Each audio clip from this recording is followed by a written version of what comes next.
7:35 de la mañana, para continuar analizando la situación entre México y Ecuador, le damos la bienvenida ahora a Fausto Pretelín, analista mexicano en temas internacionales. Gracias por estar con nosotros. Buenos días. Igualmente, buenos días. Gusto saludarle. Gracias nuevamente por estar para el análisis. No, hoy se cumplen 10 días desde esta situación que llevó a que se rompan las relaciones entre México y Ecuador, se genera este impasse diplomático. Y si bien pues el Ecuador ha manifestado su intención de dialogar, México no lo ha hecho. ¿Por qué cree usted que sigue siendo tan cerrada esa postura del presidente López Obrador para tratar de solucionar este impasse? Bueno, me imagino que el presidente López Obrador quiere ser contundente y muy crítico en el sentido de lo que ocurrió hace 10 días en la Embajada de México.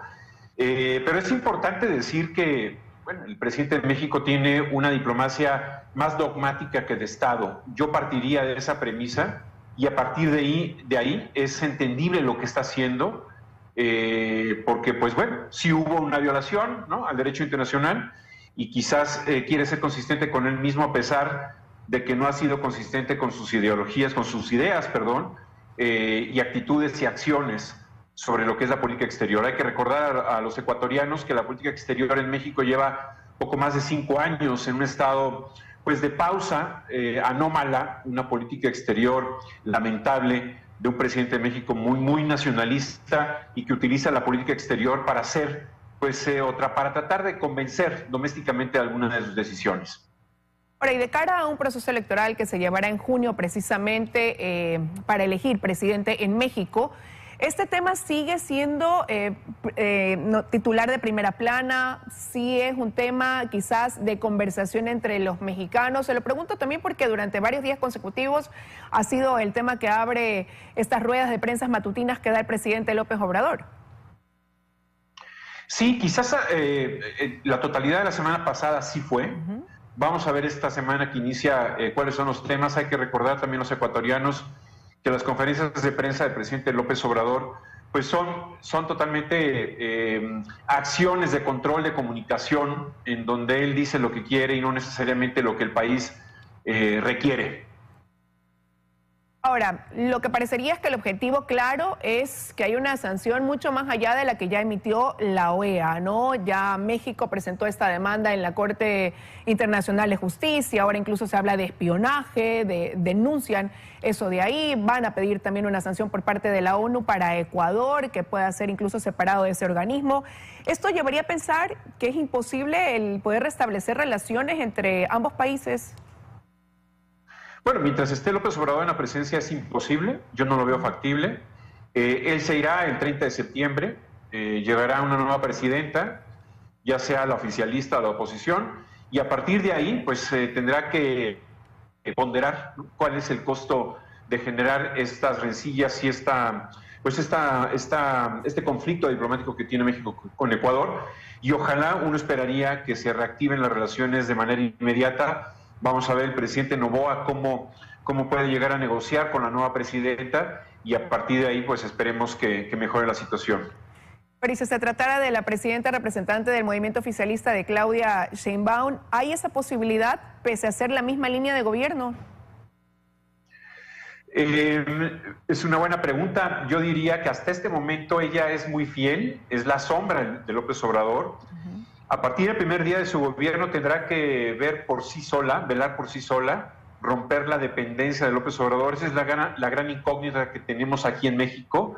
Si va a tener la suficiente inteligencia de ser autónoma y no seguir con las pautas que le deje el presidente. Pero algo muy peligroso la semana pasada fue una supuesta carta que le va dejando el presidente López Obrador a la posible presidenta oficialista, en el sentido de que él quiere que continúe algunas de sus actividades que dejó o que va a dejar inconclusas.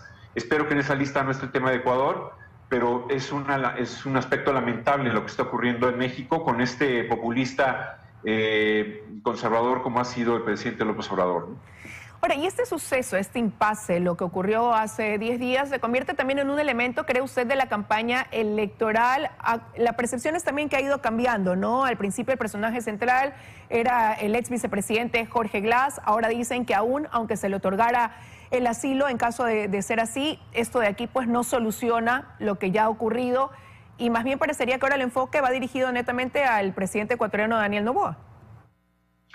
Sí, así es. De haber sido el punto central de enfoque Jorge Glass, con este adoctrinamiento o esta empatía que genera López Obrador con los correístas y con todos aquellos personajes que no necesariamente tienen rasgos democráticos. Me refiero al dictador Nicolás Maduro, me refiero al dictador Díaz-Canel, me refiero a Evo Morales, ¿no?, un violador de la Constitución, y ahora con Jorge Glass. En ese sentido, sí puede ser, es decir, la semana pasada algunos de los opositores cerraron filas con López Obrador, entendiendo que hubo una violación al derecho internacional. Obviamente López Obrador se desgarra las vestiduras en esta visión hipernacionalista, etnocentrista, ¿no?, como decimos en México, no se ve más allá del ombligo, y esto particularmente en América Latina ha sido una tendencia, es decir, en América Latina no tenemos embajadas, tenemos centros de adoctrinamiento, centros ideologizados, y ojalá que a partir de octubre regresen las embajadas, regresen los perfiles de embajadores de carrera y no regresen los amigos del presidente. Pero ¿y cómo reacciona quizás México a la interna cuando escucha, por ejemplo, posiciones como la de la senadora Lili Téllez, que han trascendido también en el mundo, donde ella cuestiona la posición que tenía antes el presidente López Obrador respecto a la OEA, por ejemplo, y donde cuestiona también que México le pudiera haber analizado el hecho de darle asilo a una persona sentenciada por actos de corrupción? Mire, primero, Lili Téllez es un personaje, para que me entiendan allá los ecuatorianos, como Donald Trump. Es un personaje muy radical. Puede tener razón en algunos momentos, pero hay que ver que reacciona de manera visceral ante todo. Es cierto, ¿no? Es una pena que haya querido o intente dar asilo diplomático a un delincuente confeso.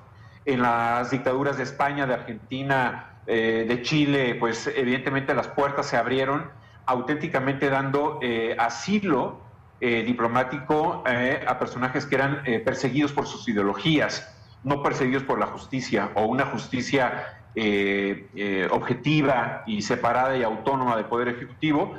Y en ese sentido sí, en eso creo que tiene razón Lili Téllez, pero hay que tomar con mucha precaución y mucha cautela lo que diga Lili Téllez, ¿no? También. Pero entonces, al exaltar este nacionalismo, y usted así lo resaltaba por parte del presidente AMLO, quiere y estar en camino pues a una próxima elección, aunque las encuestas favorezcan al partido oficialista por ahora, ¿cree que esta puede seguir siendo una carta dentro de ese proceso electoral y por ende pues se mantendrá en la palestra este tema y el hecho de mantener las relaciones así rotas? Mire, yo creo que el presidente López Obrador, si algo tiene, es que es un gran personaje que tiene olfato popular, entiende muy bien hasta dónde puede estirar la liga con el tema de Ecuador. En mi apreciación, no hay muchos elementos para seguir estirando la liga. El hecho de pedir a la ONU que sancione a Ecuador es pérdida de tiempo, es verdaderamente meter el dedo en la llaga. México tiene muchos problemas y en parte a lo que le interesa a López Obrador es que la gente y los mexicanos no pongan atención en lo que es el gran problema de este país, que es el número de muertos, la inseguridad, el narcotráfico. Ese es auténticamente el problema, no es el problema Ecuador, no es otro problema, sino básicamente la inseguridad. Pero ¿y usted por qué se preguntaba cuántos capítulos le pueden faltar a este choque entre AMLO y Noboa? Sí, es la gran pregunta que hago, es decir, López Obrador seguirá metiendo el dedo en la llaga, seguirá buscando elementos allá en Ecuador que le ayude a ganar popularidad en México, porque hay que ver, esto es 1984, George Orwell, cuando hay problemas con el exterior se puede cohesionar la parte doméstica, eso es lo que él quiere. López Obrador, en mi punto de vista, creo que ahora Ecuador necesita hablar más de la delincuencia de Jorge Glass, ser pedagógico en ese sentido. Obviamente en Ecuador lo está haciendo, pero aquí en México nosotros los periodistas, algunos medios somos los que tenemos que explicar quién es el delincuente Jorge Glass, porque en México no se conoce quién es Jorge Glass. Se cree más en la voz y en la palabra de López Obrador que en lo que fue Rafael Correa o Jorge Glass. Rafael Correa es pasado y no se conoce mucho en México. Y se habla quizás también de las repercusiones en materia económica que esto pudiera tener, porque sí hay un intercambio comercial entre ambos países. Sí, escuchaba la entrevista que estaban haciendo anteriormente la ministra de Comercio. es una lástima, pero yo creo que el tema es, sigue en suspensión el TLC con Ecuador y sigue imposible que pudiera ingresar Ecuador a la Alianza del Pacífico. La ministra de Comercio dijo que tienen relaciones comerciales activas con los 3 miembros restantes de la Alianza del Pacífico y ojalá, insisto, que el próximo sexenio en México pueda tener una visión mucho más objetiva, plural, de poder reactivar la negociación del TLC. Eso de cara a lo que se pudiera lograr, ¿no? Un TLC que a su vez le permitiera a Ecuador ingresar a una alianza del Pacífico, que siempre ha sido un objetivo y que durante el actual posgobierno mexicano no se ha podido dar paso. Pero no hay esta preocupación quizás sobre lo que ya se realiza como intercambio, decía, comercial en materia de importación y exportación. ¿De eso se habla también en México? No se habla mucho, espero que tengan mucho cuidado con ese tema.